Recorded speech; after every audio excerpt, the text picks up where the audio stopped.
ফাআম্মাল্লাযীনা আমানু ওয়া আমিলুস সালিহাত, এই আয়াতেই শেষ।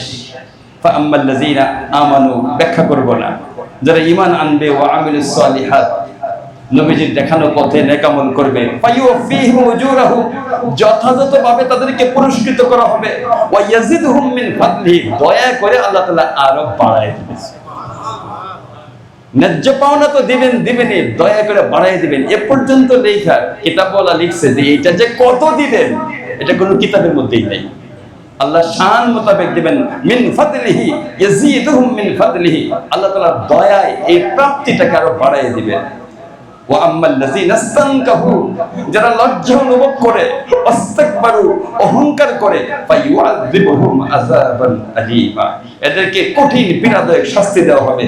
ওয়ালা ইয়াজিদুনা লাহুম মিন দুনিল্লাহি ওয়ালিয়্যা ওয়ালা নাসীরা জাহান্নামে যাওয়ার পরে আল্লাহ ছাড়া কোনো অভিভাবক, আল্লাহ ছাড়া কোনো সাহায্যকারী ওখানে পাবে কিচ্ছু পাবে না।